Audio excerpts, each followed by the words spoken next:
Mais uma vez, bom dia, meus amados irmãos. Hoje é domingo de Natal, né? Domingo de Natal.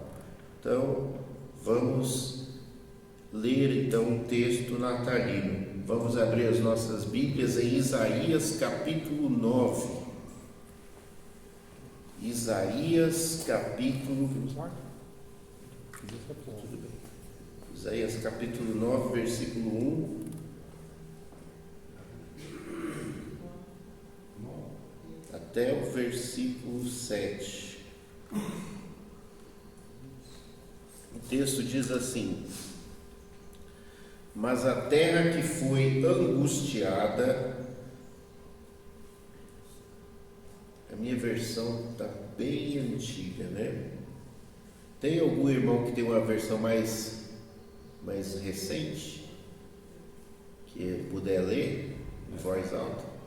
Mas para a terra que estava aflita, não continuará a obscuridade. Deus, nos primeiros tempos, tornou desprezível a terra de Zebulon e a terra de Naphtali, mas nos últimos tornará glorioso o caminho do mar, além do Jordão, Galiléia dos gentios. O povo que estava em trevas viu grande luz, e aos que viviam na região da sombra da morte resplandeceu-lhes a luz. Tens multiplicado este povo a alegria e aumentaste. Alegram-se eles diante de ti, como se alegram na ceifa e como exultam quando repartes despojos, porque tu quebraste o jugo que pesava sobre eles, a vara que eles feriram os ombros, o cetro do seu opressor, como no dia dos midianitas.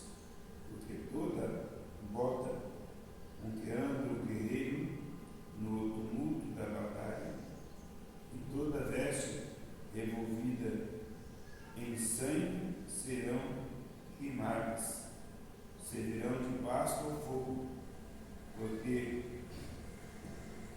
um menino nos nasceu, um filho se nos deu, o governo está sobre os seus ombros, e o seu nome será maravilhoso, conselheiro, Deus forte, Pai da eternidade e Príncipe da paz, para que se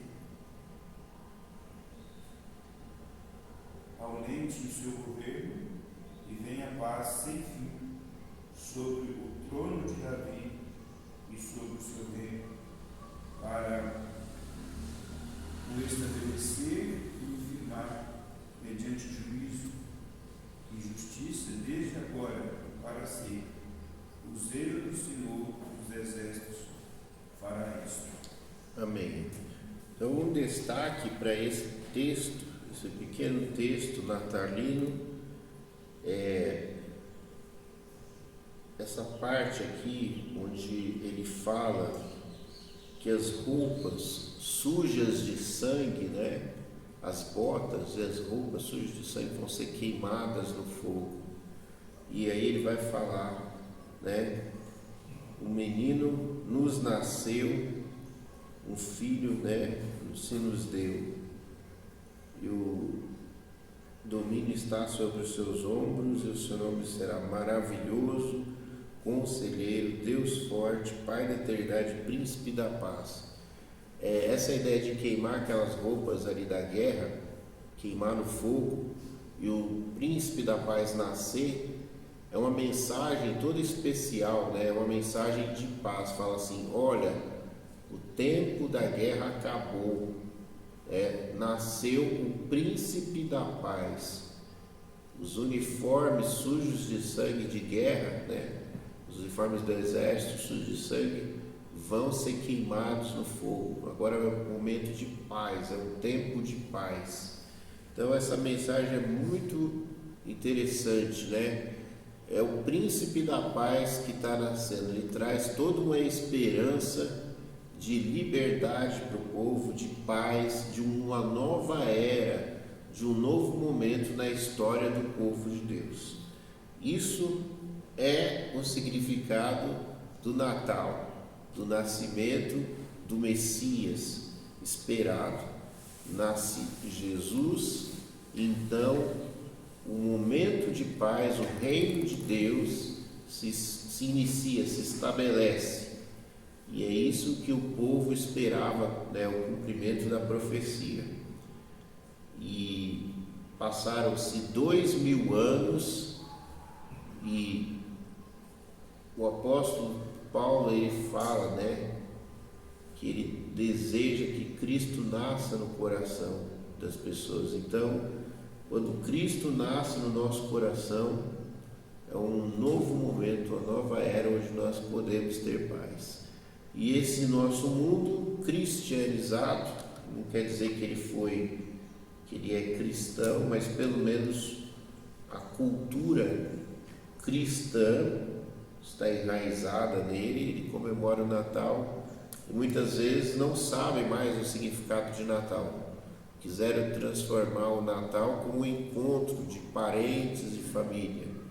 Mas o Natal, ele significa que nasceu a paz, que nasceu a tão sonhada, tão aguardada esperança de paz. É um novo momento, é o Salvador, aquele que traz a paz que nasceu nesse mundo. Amém? Vamos orar mais uma vez. Eu peço que a irmã Elcia faça uma oração por nós nesse momento.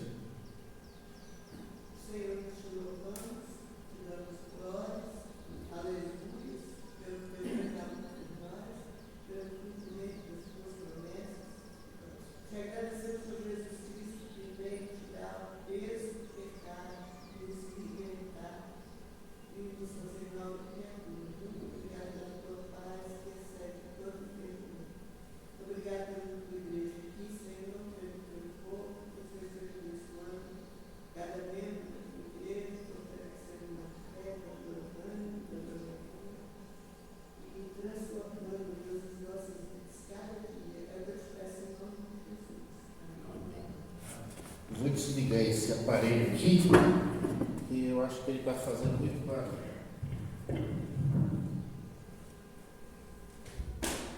Pronto.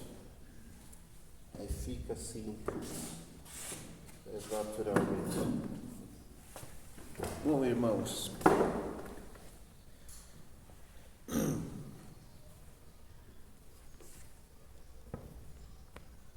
às vezes eu fico assim pensando, eu já ensinei tantas coisas,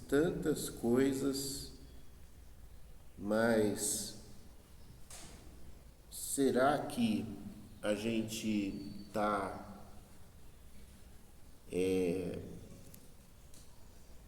mudando com esses conhecimentos? Aliás, será que a aula que a gente está passando está tocando no coração da pessoa? Então eu tenho essa preocupação. Não adianta passar informação, né? Uma coisa que eu estava até conversando com os colegas no trabalho esses dias, né? Os professores de faculdade mais antigos, eles já falaram, né? Eu já ouvi o professor falando. Hoje em dia as pessoas são informadas, elas adquirem informação, elas não adquirem conhecimento dentro da faculdade. E aí existe aquela questão do analfabetismo funcional. Uma pessoa analfabeta funcional, ela consegue assinar o nome dela, mas ela não sabe ler. E na faculdade que tem acontecido isso, o que tem acontecido é que a pessoa sabe ler, ela se informa, ela adquire alguma informação, mas ela não entende, ela não consegue ler de verdade. ela não consegue entender, ela consegue receber uma informação. Por exemplo, o jornal fala lá, tem tantos por cento de desempregados no Brasil. Isso é uma informação. Mas a leitura é muito mais do que isso. Não adianta você ter uma informação solta. O que isso significa? O que uma matéria de jornal falando de tantos por cento de desempregados, o que ela está dizendo para a gente? Né? Então, essa capacidade de ler é uma coisa que é complicada. E aí, eu poderia passar aula de interpretação de texto, mas para a Bíblia não é só isso. É lógico que é importante o português, mas não é só isso. Então a gente fica preocupado, né?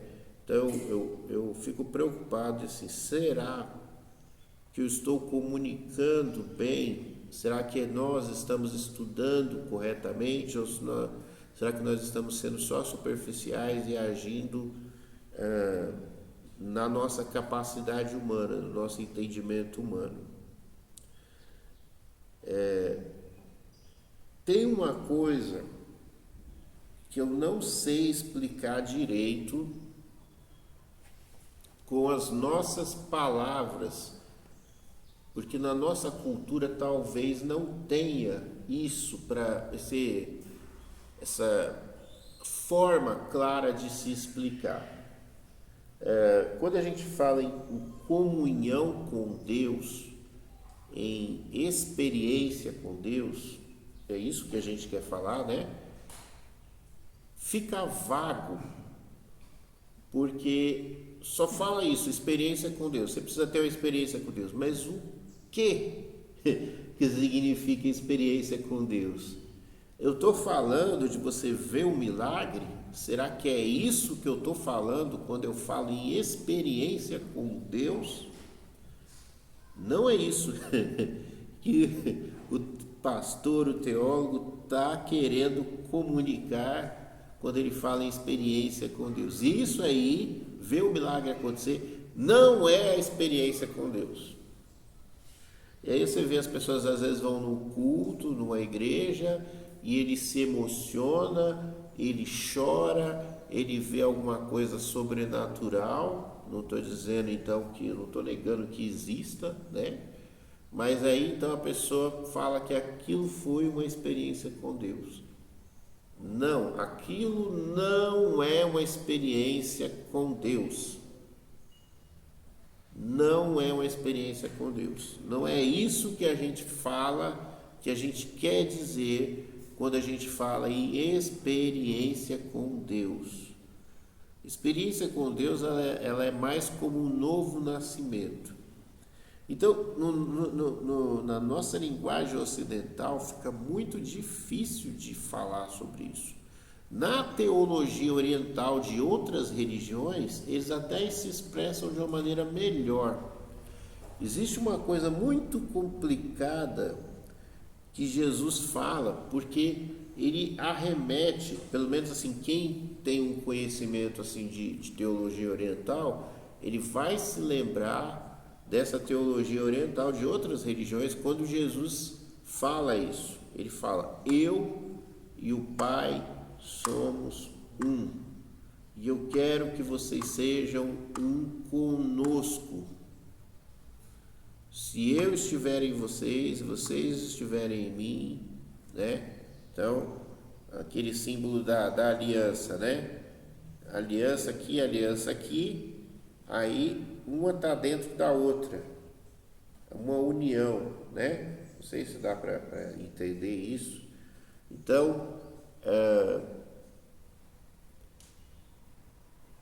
nós tentamos usar diversos símbolos, diversas formas para poder explicar essa coisa complicada. Nas outras religiões, então, existe aquele negócio da meditação, né? Principalmente lá pro lado do hinduísmo ali, o pessoal faz aquela meditação, faz aquela postura, ele limpa a mente dele E ele tem uma frase que ele diz assim: eu quero ser um só com o todo, eu quero me anular os meus pensamentos, até o ponto de que eu me misture com a natureza, com o universo, a minha mente e a consciência universal e a minha mente virem uma coisa só, com tudo, o que eles chamam de iluminação, chamam de nirvana. Isso daí é a tal da experiência com Deus que a gente quer dizer na teologia. É você, como Jesus falou, ele e o Pai são apenas um, é você se unir a Deus em pensamentos, onde os seus pensamentos são os de Deus e os de Deus são os seus. E Jesus falou, Jesus ensinou isso, né? Aquele que quer vir após mim, negue-se a si mesmo. Você se nega, você se anula para que só exista Deus ali em você. E ali, então, você deixa toda a carne, tudo que é mundano, e você se alinha, né, aos pensamentos de Deus. E aí os seus pensamentos são iguais aos de Deus, e você então tem unidade de pensamento com Deus. E você tem a comunhão com Deus.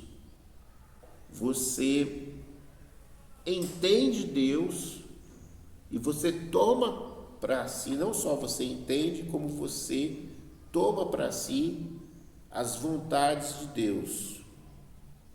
Então você e Deus pensam a mesma coisa. Isso era para acontecer dentro do casamento, né? Eu já falei sobre isso aqui uma vez, dentro da igreja aqui. Eu lembro que até o Gladson e a esposa estavam juntos. E no casamento,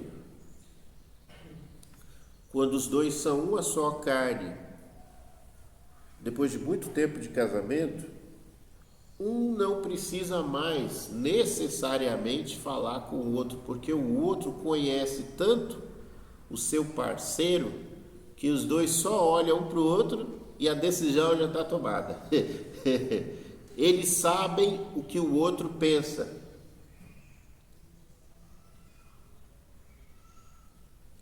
A comunicação, o pensamento, ele está ali.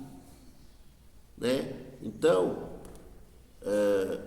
o filho fala alguma coisa com o pai, aí o pai nem precisa conversar com a mãe, porque ele sabe o que a mãe pensa sobre isso, então ele já comunica ali com o filho: ó, filho, eu nem vou falar isso aqui que você me falou para sua mãe, porque eu já conheço ela, eu sei que ela não vai aceitar tal coisa que você está falando. Então, é isso que a gente chama de comunhão. E é isso o que a gente quer dizer quando a gente fala em experiência com Deus. Então vejam bem o caso da história de Jó. Aí sim o que a gente vai usar é a história de Jó, né? Então Jó, no determinado momento, depois de todo aquele sofrimento, Deus aparece para Jó no redemoinho e conversa com Jó, e depois de tudo aquilo, Jó, ele fala: antes eu te conhecia só de ouvir falar. Então vamos meditar um pouco sobre o que Jó está falando ali com Deus. Jó, ele sabia da existência de Deus, ele foi comunicado da existência de Deus, e ele tinha um relacionamento com Deus. Então ele sabia o que agradava a Deus, ele fazia o que agradava a Deus. Quando começou a acontecer as coisas estranhas na vida de Jó, Jó então questionou a Deus: Por que isso está acontecendo, uma vez que eu não pequei contra ti, eu sempre procurei te agradar? Então Jó, ele recebeu um conhecimento de Deus, e ele tinha um relacionamento com Deus, através da obediência à vontade de Deus. Só que esse relacionamento era um relacionamento antes da experiência com Deus. Ele tinha um relacionamento com Deus, ele fazia as coisas que agradavam a Deus, e ele, em troca, era abençoado por Deus. E ele então tinha esse relacionamento com esse Deus que ele tinha ouvido falar. Falaram para ele: ó, você faz assim e Deus vai responder assim. E era assim que ele se relacionava com Deus. Muitos cristãos estão nesse nível de superficialidade no relacionamento com Deus. E Jó, ele passa por tudo aquilo, mas no final de toda aquela confusão, Deus aparece para ele no meio de um redemoinho. Então Jó, ele conclui falando assim: antes eu te conhecia de ouvir falar, mas agora os meus olhos te veem. Então Jó teve ali naquele momento a experiência com Deus. A experiência não foi a cura do seu corpo, a restauração, isso aí tudo veio depois desse encontro com Deus. Muitas vezes nas igrejas as pessoas estão baseadas nesse relacionamento com bênçãos. É um relacionamento superficial.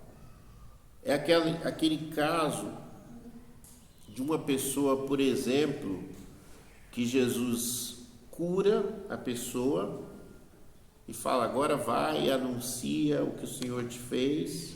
Isso é uma coisa. A pessoa recebeu a cura e ela voltou para a casa dela.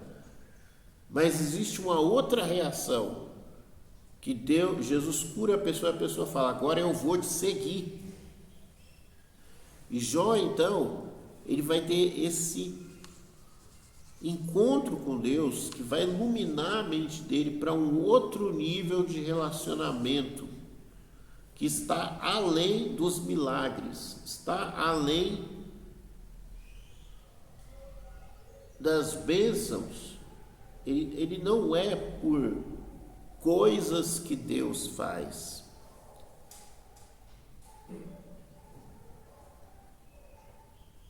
Pelos presentes que Deus dá. Ele não é assim indireto. Tem a historinha do Papai Noel, já que a gente está no Natal, né? Então, a historinha do Papai Noel, nas lendas, né? É assim. Eu não sigo muito esses negócios. Para mim o Natal é hoje, mas tem pessoas que o Natal foi ontem, no dia 24, por causa dessas coisas estranhas. Então eles ficam acordados até mais tarde. Você vê isso nos filmes americanos. E aí as crianças vão dormir e tem a tal da chaminé e tem as meias. Aí quando as crianças acordam no outro dia, que deve ser dia 25, eu acho, tem presentes ali, porque o Papai Noel deixou presentes na calada da noite. Ninguém viu o Papai Noel, mas todo mundo acredita que o Papai Noel existe porque aparece presente. É um relacionamento indireto. Eles não viram o Papai Noel, eles só ouviram falar do Papai Noel e sabem que o Papai Noel existe porque tem os milagres, tem os presentes. E muita gente se relaciona com Deus dessa maneira. Mas quando a gente fala em experiência com Deus, a gente não está falando disso. Nós estamos falando de Deus nascer no coração da pessoa. A gente está falando de novo nascimento. A gente está falando de sua mente, o seu coração, compreender a vontade de Deus, obedecer à vontade de Deus e se tornar um só com a mente e o coração de Deus. De uma mudança que Deus faz em você. A experiência, teve alguém lá na parte dos teólogos que falam: quando o infinito toca naquilo que é finito, interfere nesse mundo, na nossa realidade, alguma coisa tem que mudar. Então é um sinal de que a pessoa teve uma experiência com Deus quando existe uma mudança na pessoa, uma mudança real.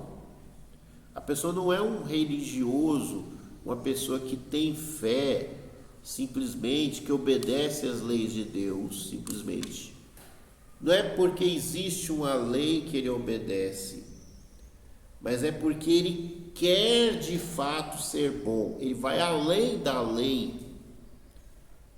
Ele entende o espírito da lei. Não tem que estar escrito para ele fazer. Ele sabe a essência daquilo e ele faz, porque ele é bom de verdade. Não é porque ele está tentando, imitando o bom, seguindo uma cartilha, é porque ele de fato é bom, nasce espontaneamente do seu coração a bondade, a justiça, a humildade, o amor, a santidade, a alegria, a paz, todas aquelas coisas, porque a pessoa sofreu uma transformação decorrida do encontro real com Cristo, a tal da experiência com Deus.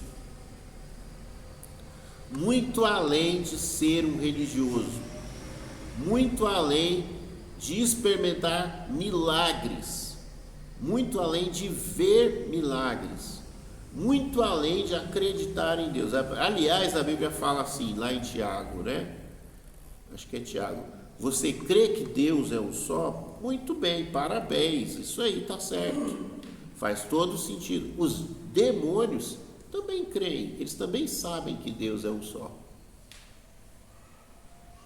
O problema é que os demônios não obedecem. O ser humano pode saber, pode crer, ter certeza que Deus existe, isso não muda o ser humano. Não tem uma experiência com Deus de saber. A Bíblia vai falar: provai e vede que o Senhor é bom, Bem-aventurado aquele que nele confia, que nele se refugia. Uma coisa é você saber que Deus existe, outra coisa é você confiar em Deus, saber que Ele é bom e você se relacionar com Ele, amar a Ele e Ele te amar. São coisas completamente diferentes, Então, é igual o rapaz e a moça, Uma coisa é ele saber que aquela moça existe, outra coisa é ele ser casado com ela. São coisas totalmente diferentes. São coisas totalmente diferentes. Aliás, é bem complexo, Quando você tem um relacionamento, um casal, usando o exemplo do casamento, eu tento passar a traduzir esse conhecimento,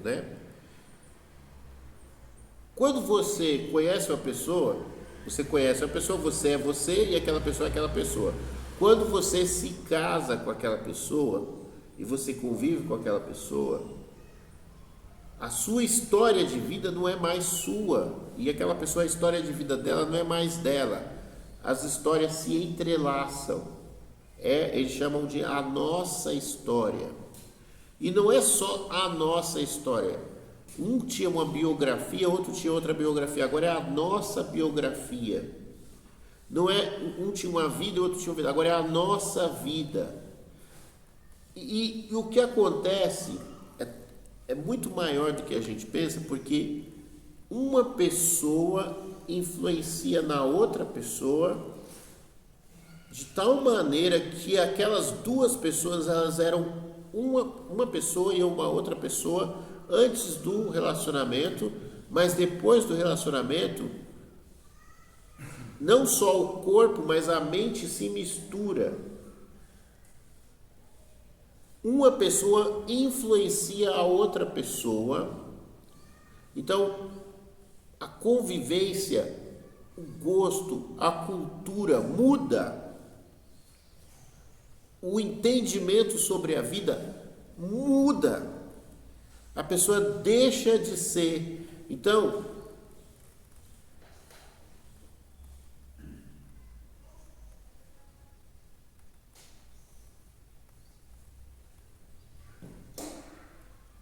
a influência é tão grande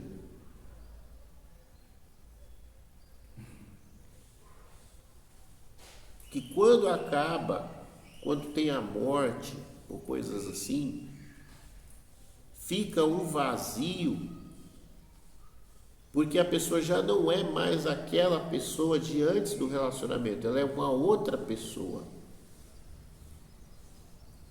Então, quando existe aquele vazio, aquela ausência do seu parceiro, uma parte daquela pessoa ali se foi, porque eles construíram uma nova vida, se tornou uma outra coisa.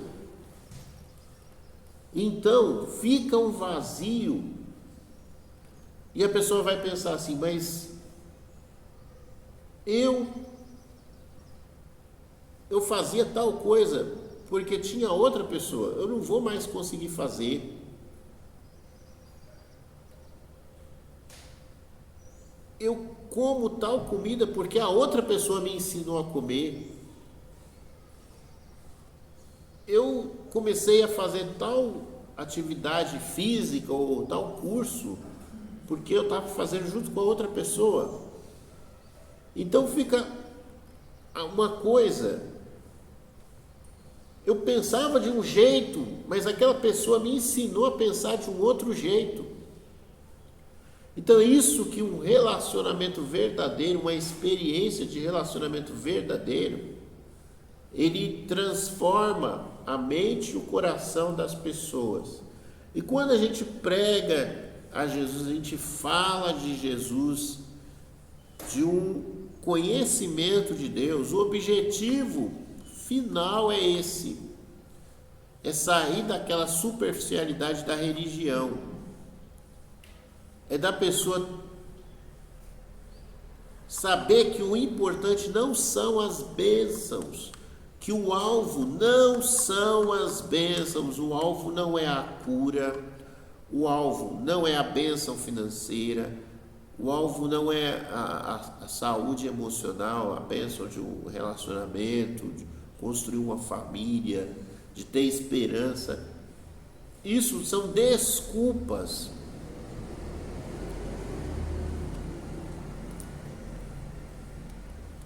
O objetivo da fé cristã, o que traz sentido à vida,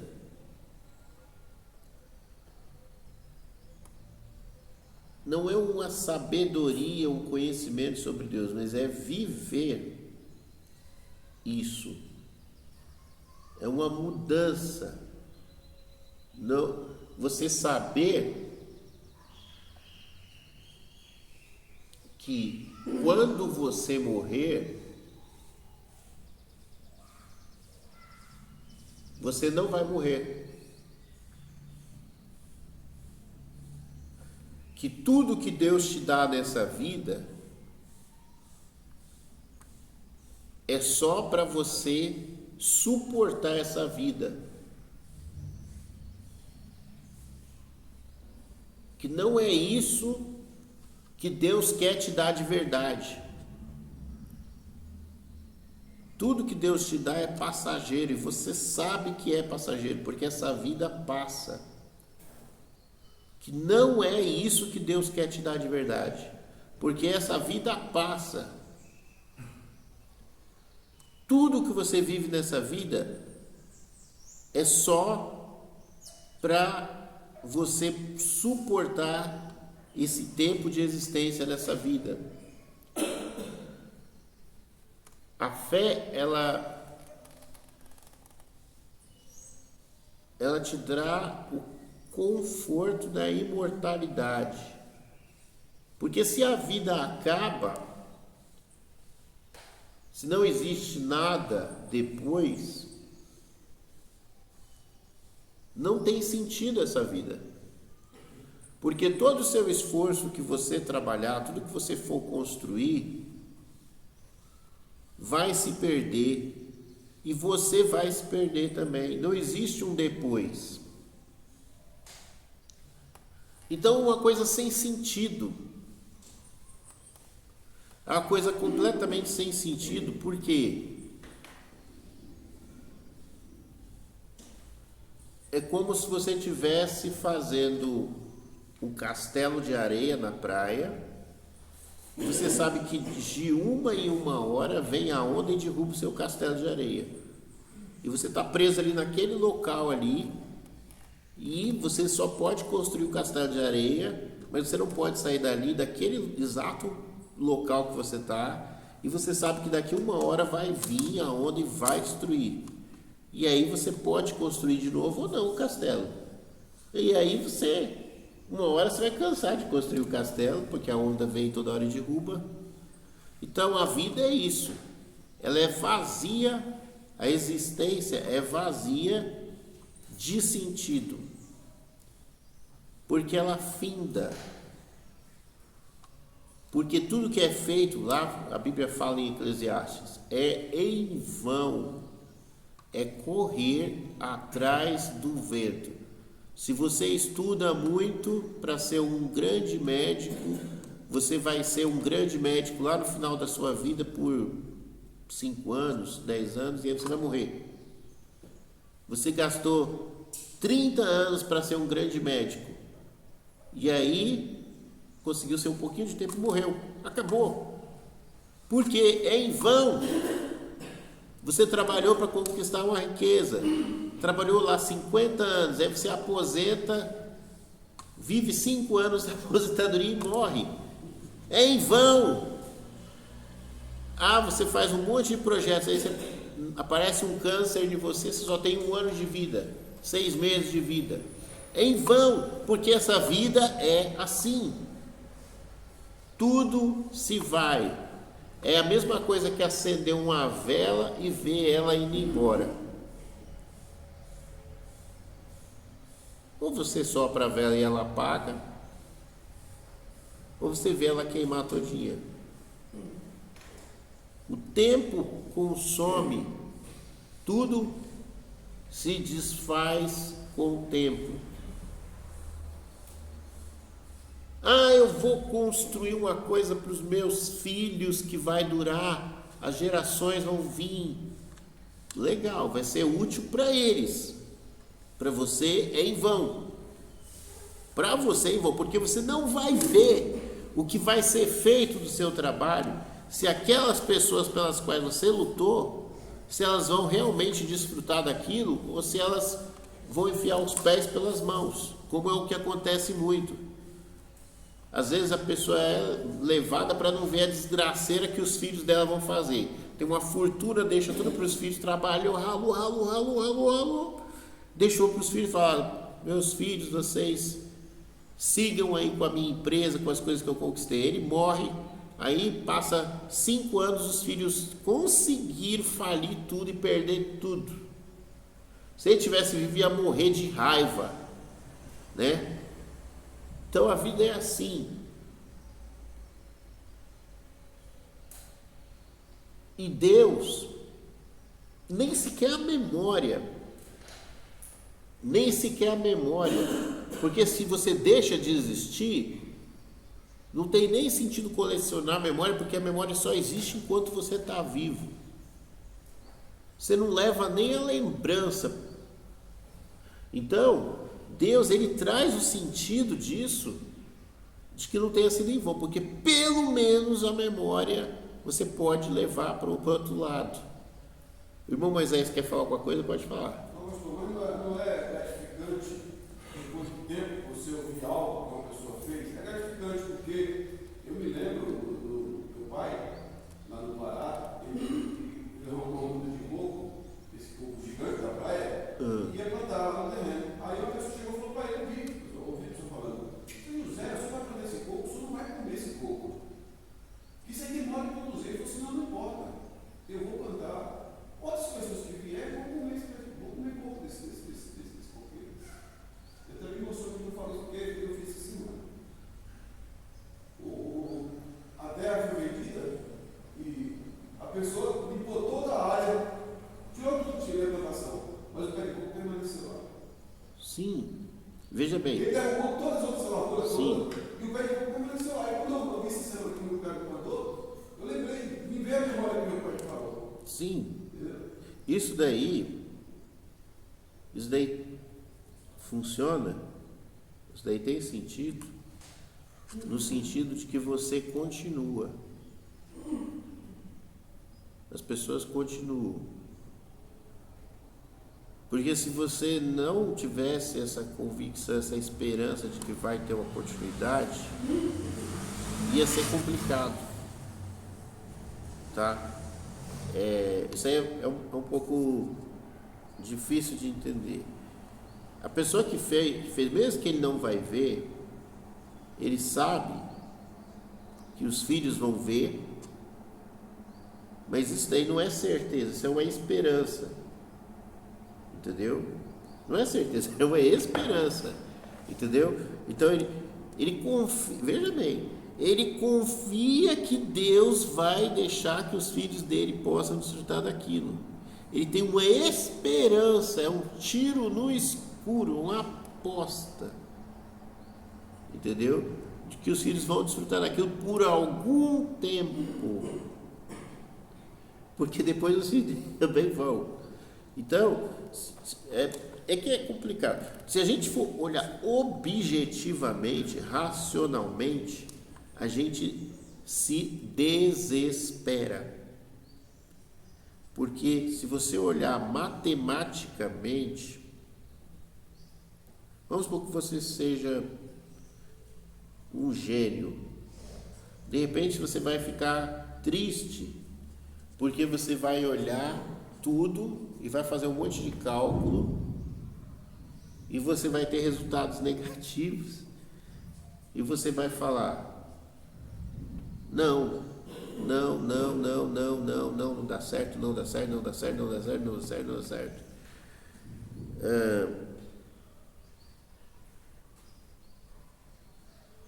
Esse mundo,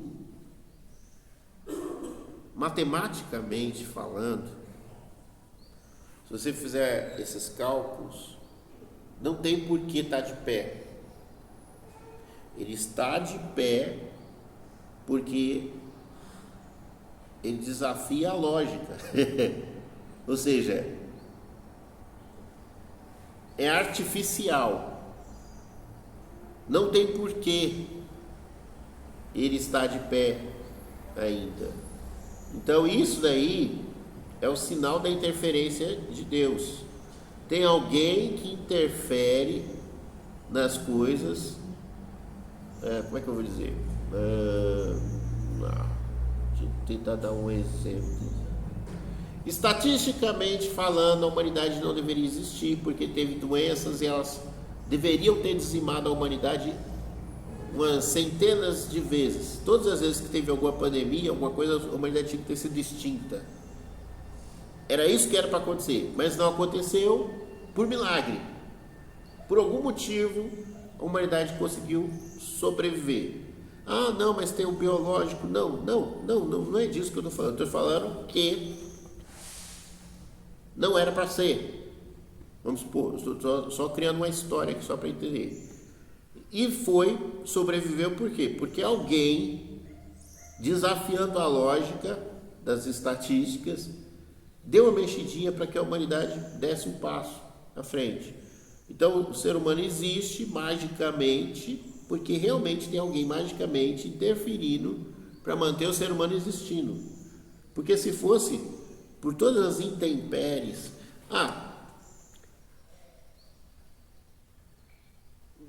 se você começa a ver algum vídeo aí na internet, no Discovery, não sei o que, sobre como que é difícil você estar no meio do nada ali, de uma floresta, sem roupa, sem ferramenta nenhuma, e você sobrevive, não ser comido por nenhum bicho.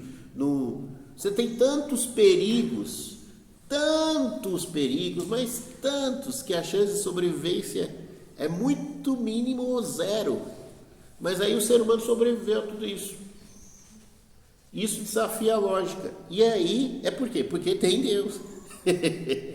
Então, desde muito antigamente, se instituiu a religião para agradecer esse Deus, porque o ser humano percebia que tinha que ter algo sobrenatural para sustentar, para proteger, porque tudo era contra.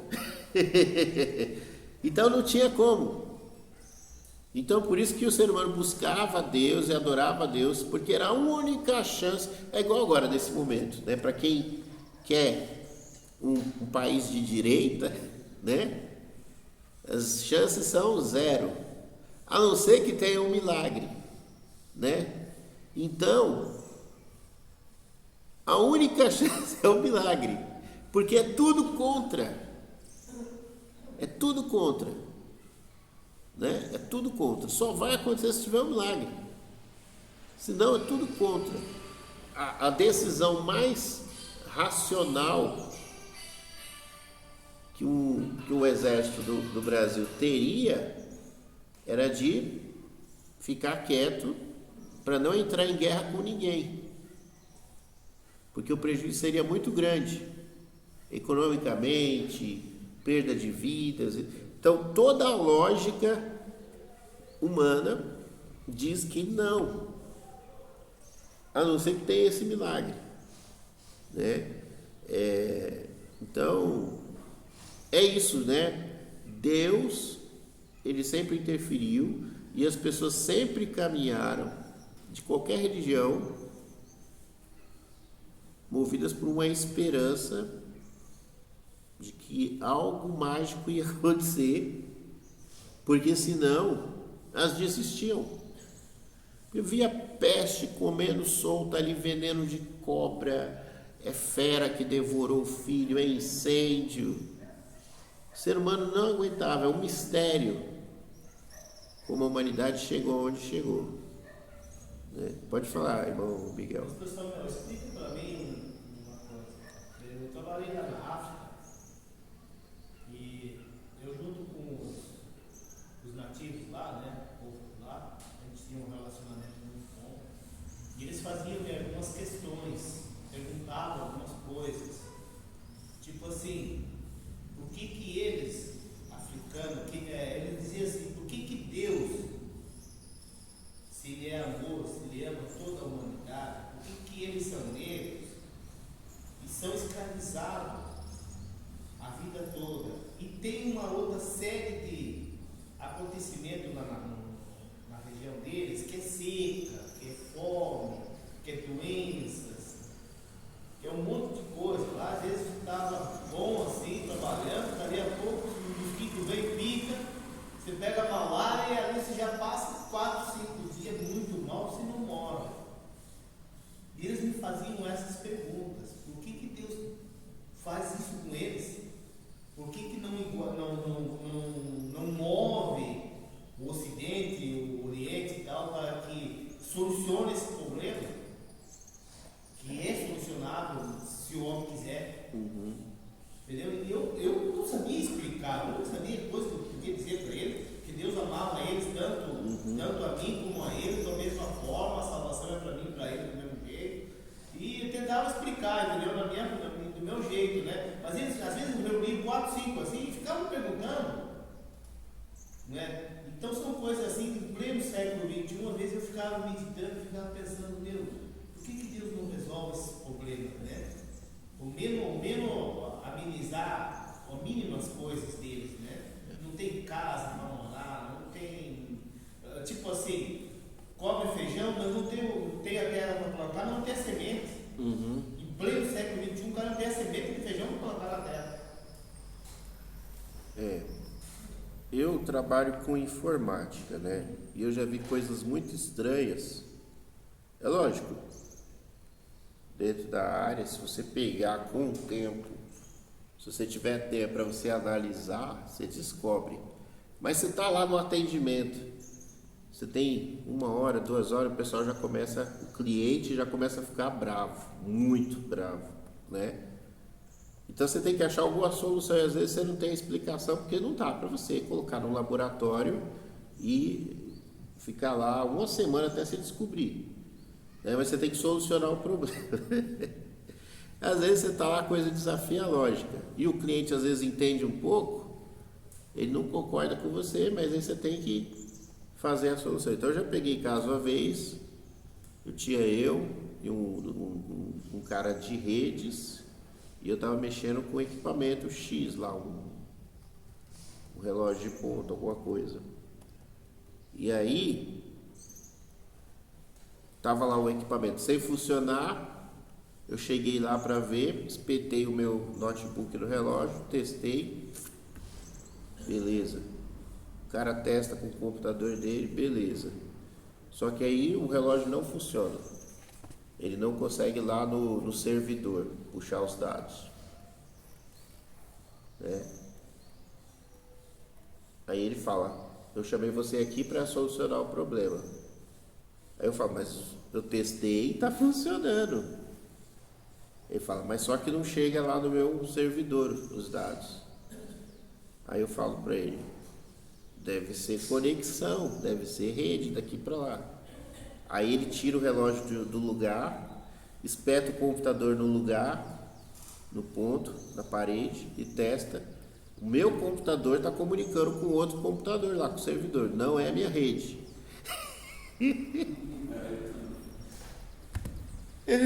Aí fica nessa, eu testo o negócio, não, mas aqui está perfeito. Aí o cara testa lá na parede, mas a minha rede está perfeita.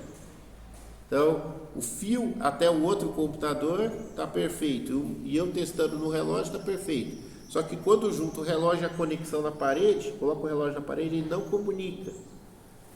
Aí você fica doido. Aí eu catei o relógio, levei num outro ponto, numa outra parede, espetei o relógio lá, onde tinha um outro relógio e testei. E aí comunicou com o servidor dele. Aí eu falei, é rede.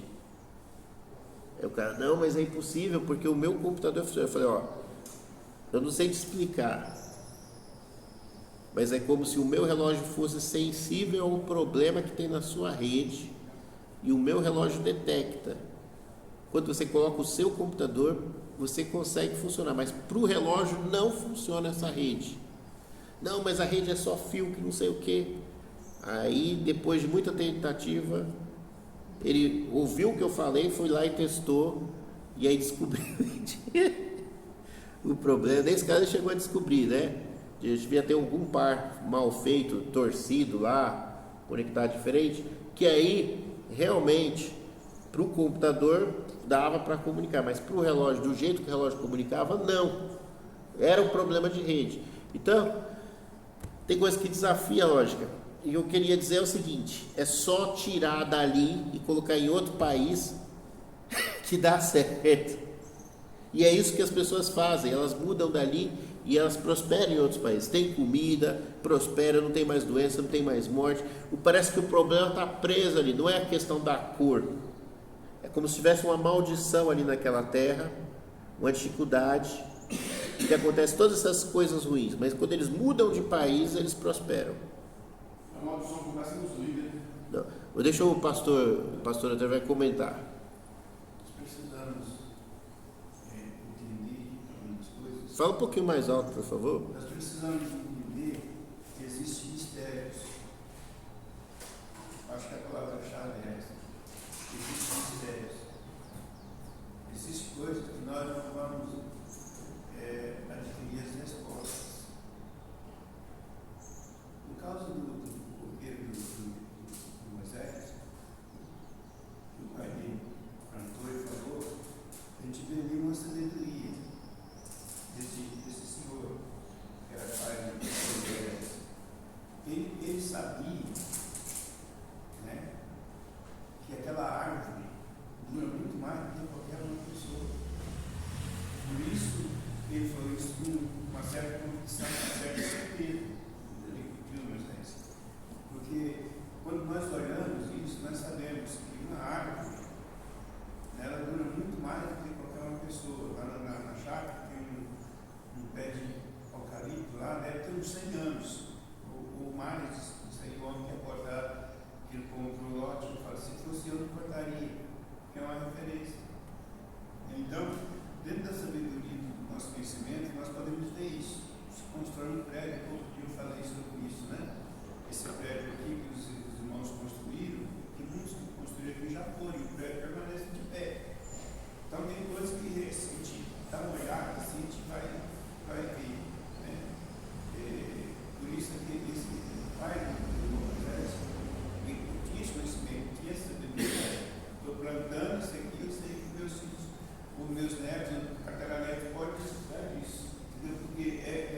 algo que dá para ser perceptível. Agora, no caso do Miguel, que está falando desses irmãozinhos nossos aqui lá, é mistério. É mistério. A gente são mistérios de Deus. Você não pode questionar com Deus. Por que Deus fez dessa forma? Entra aquele assunto lá do apóstolo Paulo. É mistério. Deus que sabe por quê. Eu não tenho explicação para isso. Não adianta eu querer, não adianta nem levar para o laboratório tentar achar essa experiência. Por que eles têm aquela cor? Por que é assim? Por que é assado? Por que pode ser assim? Porque, mas aqui não, mas se Deus quiser transformar aquilo ali no Éden, não é? Exatamente, no Éden, ele pode fazer. Né? Quando a gente fala lá em Israel que era somente deserto, areia e tudo, e hoje os tais exportam frutas e outros países. Quer dizer, então existem mistérios de Deus. Como você estava falando aí a respeito do mundo, que devia ter acabado. Não, porque existe mistério. Deus tem data certa, horário certo, para que ele acabe. Porque a história ele não pode acabar porque ele fez o que fez. Então o homem pode até tentar jogar umas bombas, estragar em algum lugar, mas na hora de acabar mesmo, quem vai acabar é só o próprio Deus. Então existe mistério, isso é coisa de Deus, que é só Deus que vai fazer. Se você quiser mudar para a África, ele muda. Porque é mistério dele, ele sabe. Então, às vezes, as pessoas reúnem e falam assim: eu quero resposta. Eu falo: eu não sei, né?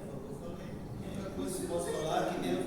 E não é só você que não tem, não, Miguel. É muitas pessoas, muitos intelectuais, muitos homens inteligentes, que não têm resposta, porque é mistério de Deus. Então, não dá para explicar. Então, aquela música lá que ninguém explica Deus. Bom. Agora, o que eu sei, certo? É que fora daquela África ali, não importa a cor da pessoa, as pessoas têm a chance de prosperar. Aqui no Brasil, tem muitas pessoas que vieram de lá, até pela escravidão. Isso daí para elas, nessa terra aqui, elas... É tanto assim que lá existe sim, e aqui existe tudo. E você vinha falando do caminho, né? E cada dia você vê gente caída lá no centro da cidade. Sim. Sem fazer nada. Quer dizer, não, mas existe assim, lá tem tudo, lá não tem nada, né? E aqui tem tudo. E aqui tem gente aqui que, apesar de ter tudo em volta dele, não consegue. Sim, mas eu estou falando especificamente de lá. Se você tira a pessoa de lá e coloca em outro lugar, e eu estou apontando as provas, que são as pessoas que vieram para cá até pela escravidão, elas prosperam e vivem. E lá nos Estados Unidos, chega ao ponto dessas pessoas se tornarem ricas, tá? Por exemplo, o presidente, que já foi presidente dos Estados Unidos, que é o Barack Obama, certo? Mas aí já é a quinta, sexta geração. Tá? Não, mas o que eu quero dizer é que fora daquele território, em outros lugares, prosperaram. É só para explicar isso, né? O que eu quero dizer é que não tem a ver com a cor da pele. Não tem a ver com a cor da pele. Tem a ver naquele ambiente ali, de alguma forma. Porque quando as pessoas são retiradas dali e vão para outros ambientes, elas não sofrem tudo aquilo que elas sofrem lá. Muito pelo contrário, elas têm a chance de enriquecer e se tornar os cabeças, né, da sociedade. Mas isso aí... Peraí, vamos ouvir, botar a chance para todo mundo falar. Pode falar. Isso, por mais que a pessoa tenha sucesso, consiga tudo o que quer, na vida do Espírito, que a nossa vida é um vapor. Sim. Quanto tempo eu vivi? 90, 100 anos, passado disso. Misericórdia. Todo mundo está dando tchau. Misericórdia. Já venceu, está aí, né? Então, é assim. Então, graças a Deus, por Jesus Cristo, veio morrer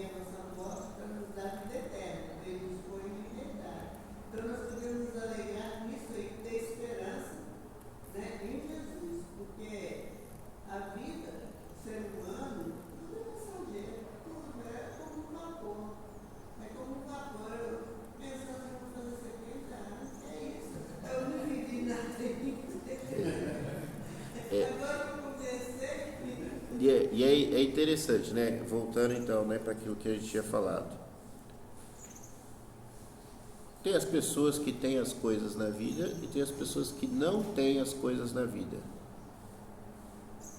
Para as pessoas que têm as coisas na vida, talvez ele quer que a vida se estenda muito, mas aquele que não tem, ele nem liga tanto, porque a vida vai ser passageira. Então a única esperança que ele pode ter é de que essa vida acabe e que ele vá ter alguma coisa depois disso, né? Porque o foco, a grande questão não é essa vida, porque essa vida vai passar. Se você tiver sucesso, se você tiver bênção, se você estiver comendo bem, ou se você estiver comendo mal, se você enriqueceu, se você viveu num país livre ou numa ditadura, essa vida passa. Essa vida vai passar. Ah, eu lutei para o meu país ser um país livre da ditadura, mas essa sua vida passa. Talvez você vai conseguir viver 1 ano, depois disso morre, ou então 2 anos, porque tudo passa. Então os nossos esforços, se você olhar por cima, você vai ver que aquilo que o autor de Eclesiastes fala é em vão e correr atrás do vento, porque tudo passa, tudo acaba.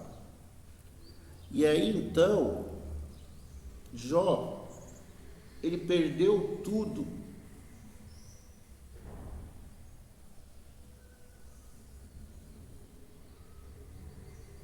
E ele adorou a Deus. Perdeu tudo. Não, mas ele perdeu tudo. Sim, mas ele adorou a Deus. Não é questão de adorar a Deus. Ele perdeu tudo, mas ele não aceitou perder o relacionamento com Deus. A briga dele ali era não perder aquilo que dá esperança mesmo, que é o relacionamento com Deus. Ele queria conversar com Deus para saber, para acertar as coisas com Deus, o porquê de tudo aquilo. Então, o que eu estava tentando dizer desde o começo é isso. Existe algo mais, algo que vai além de uma crença simples, de você ser um religioso, de você dar o seu dízimo e a sua oferta, de você ir num culto, de você seguir alguns padrões, algumas regras, de você ser abençoado ou de você não ser abençoado. Existe algo mais, que que é a proposta que Deus traz. Quando fala ali na esperança do Messias para o povo de Israel, de tempos de paz de uma nova era, ali a promessa vai além do que eles poderiam esperar, porque fala que é o início de um tempo que não tem mais fim. E às vezes o ser humano fica preso nessa coisa só temporal, mas a proposta de Deus, o que Deus tem para oferecer, que Jesus ofereceu desde o começo do ministério de Jesus, é a vida eterna. É uma coisa que é para além, que vai além das expectativas, além dessa, porque senão não tem sentido. Se for só para essa vida, é o que o apóstolo Paulo fala. Se nós estamos procurando ter uma religião, uma comunhão com Cristo apenas para essa vida, se a nossa esperança são apenas as bênçãos de Deus para essa vida, nós somos os mais miseráveis de todos os homens. Então o Evangelho não é focado nessa vida. A promessa do Messias não é focada para apenas essa vida. Ela é um tempo que começa e que não vai ter fim. Ele vem para colocar um fim na guerra e dali para frente é paz, É Pai da eternidade. é príncipe da paz, é maravilhoso conselheiro. E já se passou 2000 anos que essa mensagem transformou o mundo. Ah, mas não sei o que, não sei. Não. O mundo antes de Jesus era muito pior. Eu já dei exemplo nas aulas passadas, né? Na aula passada eu comentei, a situação era horrível. Mas no mundo hoje, que é um mundo civilizado, que é um mundo democrático, onde existe liberdade, onde existe respeito aos direitos das mulheres e etc, etc, etc, são nos países que são países de cultura cristã, são os países ocidentais, cristianizados, que têm a influência do cristianismo forte. Onde não tem a influência do cristianismo, é uma desgraça total. Pode falar, irmão Moisés. Moisés querer criar essa cultura na cabeça da gente que Deus está aonde a coisa prospera. E eu digo assim, que a história de Jó, para esses aproveitadores de plantão que ficam aí falando de prosperidade, eu acho que derruba por terra a teologia deles, porque Jó, independentemente da abundância, da riqueza, é uma coisa que você falou interessante. Ele não deixou, ele não queria quebrar esse relacionamento com Deus. E as coisas que aconteceu com Jó não foi capaz de quebrar esse relacionamento. Então prova que o relacionamento, a experiência com Deus, é independente de qualquer coisa que você vive na África ou nos Estados Unidos, onde você vive, entendeu? Sim. Então é independente disso. Aí as pessoas criaram isso, não, porque eu não tenho, então Deus não existe. Não é bem assim. Não é bem assim. Não, de fato, isso é fato. Se você está com Deus, certo? Você vai ser abençoado, isso é fato. Não tem como, existe uma diferença. Mas a questão é que todo mundo, crente ou não, com fé em Deus ou não, todo mundo morre, certo? Todo mundo morre. Então, a proposta não é para essa vida, não se trata das coisas que Deus faz, mas Deus se trata da pessoa que faz as coisas e não das coisas que essa pessoa faz por você. Essa é a mensagem. O pastor Adoro quer falar? Quero falar dentro do texto que você está usando, né? Isaías. Você falou que o rei vinha e ia trazer paz, certo? Estabelecer a paz. Aí você fala que o mundo onde tem evangelho parece que tem mais paz do que nos outros lugares. Mas na verdade, a paz que Jesus trouxe, o reino que ele trouxe, ele existe desde 2000 anos. E ele funciona. Só que ele funciona no coração do crente, do cristão. Essa paz ele existe, mesmo nós sabendo qualquer situação que nós vivamos, quer com abastança ou quer não, essa paz ela existe. E essa certeza ela existe. Sim. E essa esperança ela existe.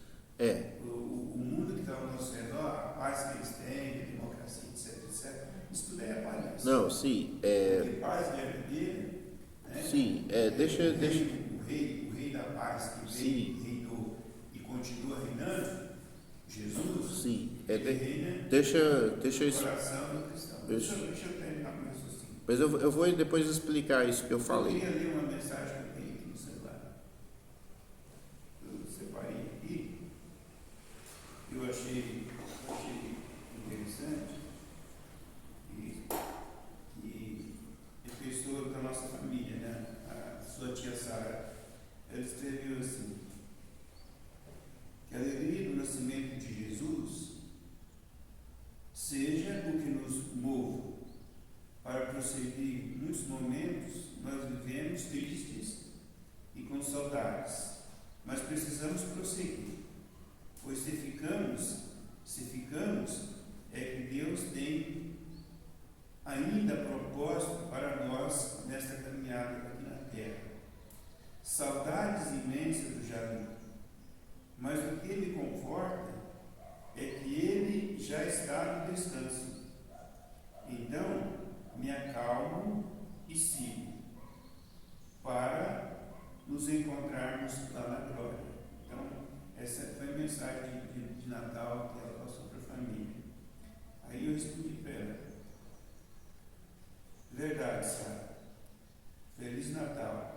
Jesus é a nossa esperança. Ele veio nos trazer a vida eterna. Então, aí você percebe aí então a mensagem que ela colocou, e o que eu podia passar para ela é que é por causa disso que Jesus veio, é por causa disso que existe o Natal, é por causa disso que ele nasceu, é para nos trazer essa paz, essa segurança da eternidade, porque senão, conforme você falou, ele não tem sentido. Então, agora eu vou explicar de novo. Ó. Como eu falei, quem anda com Deus, certo? Existe uma diferença. É abençoado, sim. Às vezes a gente não percebe. Então, por um exemplo, você tem ali a viúva que vai depositar no gasofilácio lá, na caixinha das moedas, que eu citei domingo passado, só 2 moedinhas, e ela deu tudo que tinha, certo? Então, no meio de todo o povo de Israel, ali na época de Jesus, existia pessoas com dificuldade. Jesus veio falar para essas pessoas pobres. Existiam pessoas que sofriam, sempre existia, certo? Mas ainda assim é diferente. Às vezes a gente não consegue perceber. O que o pastor falou está certo, é isso mesmo. Porém, existe uma coisa que em teologia a gente fala, que essa influência das bênçãos, ela se esparrama ao nosso redor e contamina ao nosso redor. Então, o que eu quis dizer? Que esse mundo que nós conhecemos, de democracia, que tem leis, que tem direitos, etc. Não, ele existe porque existiam crentes com Jesus dentro dos seus corações, e essas bênçãos neles transbordou e transformou a sociedade. Isso que a gente chama em teologia, de lampejos do reino. É um reflexo de uma realidade que existe no sobrenatural, que existe no futuro e que é refletida aqui. É como se fosse respinga dessa realidade, dá uma respingada aqui na nossa realidade. E aí às vezes as pessoas se contentam com as migalhas que caem da mesa do reino de Deus e ficam só nas migalhas, sabe? O que respingou, né? Das bênçãos reais, mas as bênçãos reais estão no outro nível. E o convite não é para que as pessoas fiquem comendo as migalhas que caem da mesa do reino de Deus, mas que elas realmente se sentem, como eu estou sentado aqui, na mesa da ceia do Cordeiro, para desfrutar legitimamente da bênção que Deus tem. Isso daí está no outro patamar, está no nível do céu, é espiritual, mas também lá no futuro é físico, é tangível, não é uma coisa, é porque o reino de Deus é espiritual só no coração. Não estou falando de uma mera esperança teórica. Eu não estou falando de um conforto emocional. Eu estou falando de uma realidade que existe após essa realidade.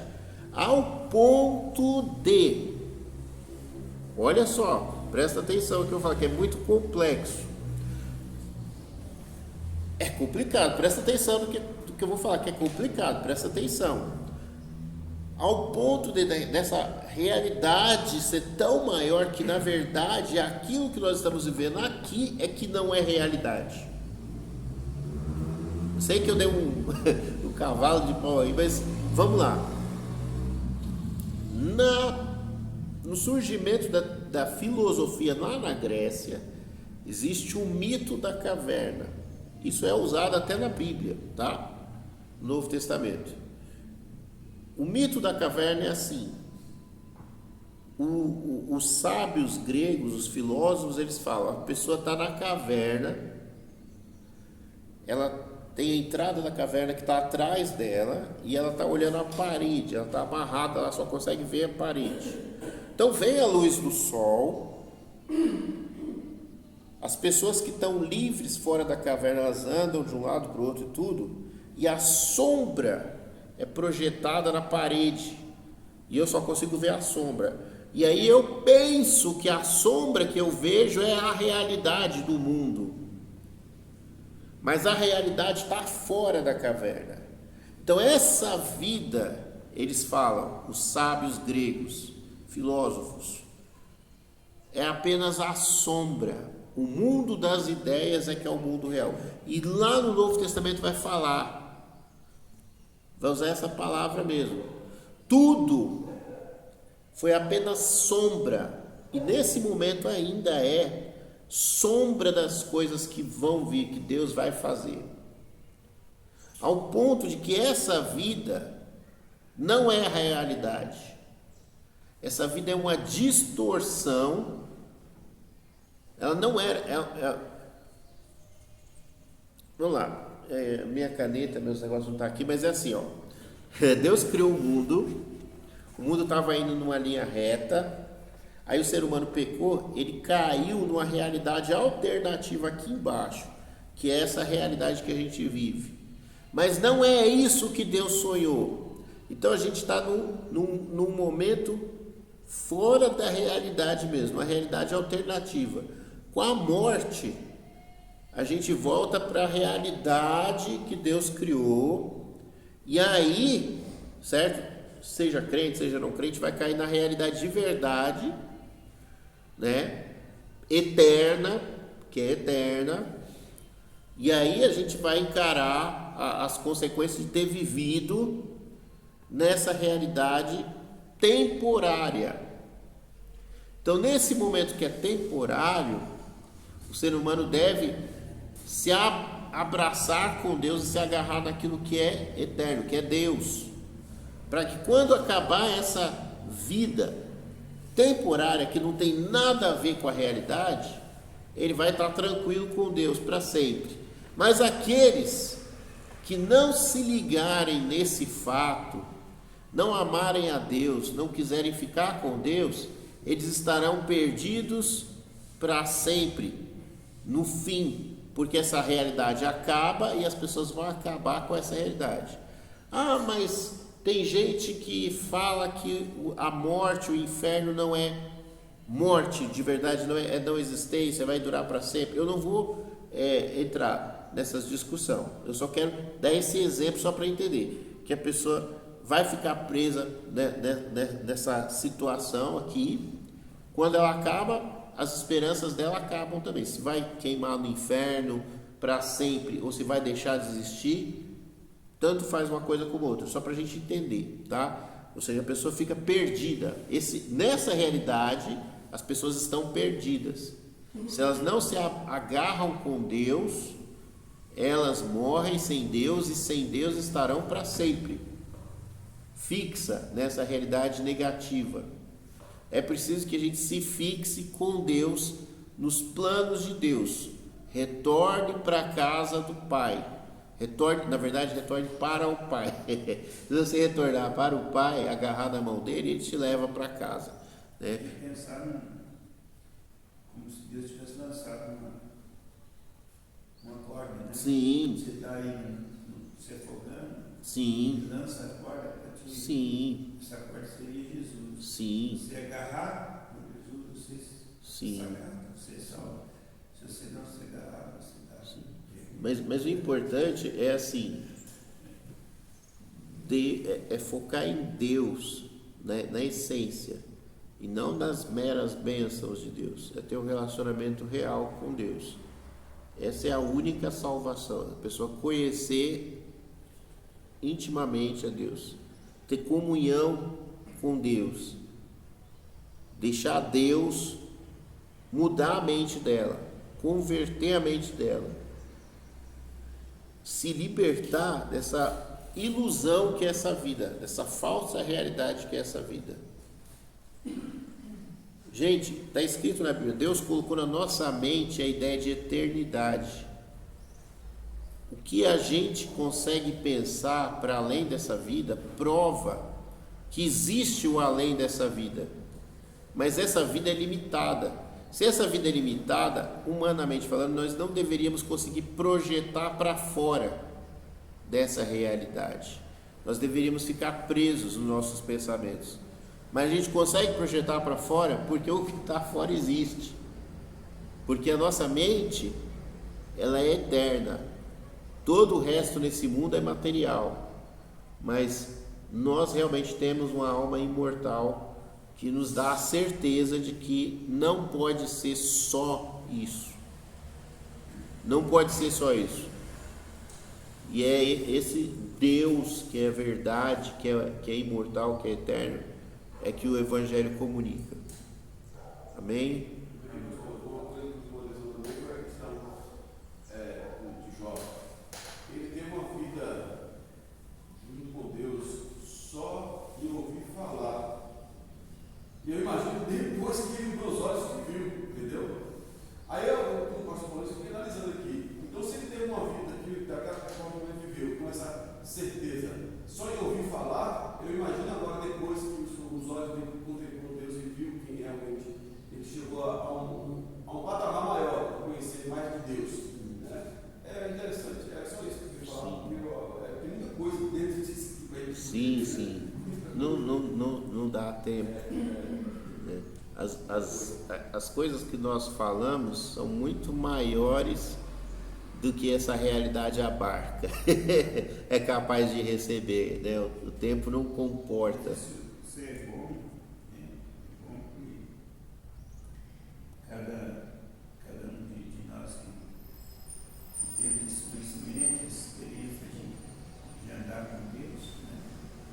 Já falei do andar com Deus, que isso possa crescer mais na nossa espiritualidade, né? Na nossa vivência com Deus, procurar ser guiado pelo Espírito Santo, né?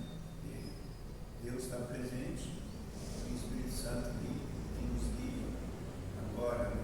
Já não tinha esse privilégio que nós temos, essa bênção, a grande bênção do Espírito Santo de Deus, que Deus derramou para conduzir o crente, para fazer com que o crente entenda, né, isso. Então, esse caminhar com Deus é um caminhar no Espírito, é um caminhar no Espírito de Deus. E o Senhor nos ilumina com o seu próprio Espírito Santo, a gente vai compreendendo essas coisas mais profundas, que são coisas bastante profundas, e aquele que não tem o conhecimento de Deus é assim, bastante difícil de entender. Ok? Então vamos orar para encerrar. Vou pedir para o irmão Miguel fazer a oração para encerrar. Senhor nosso Deus,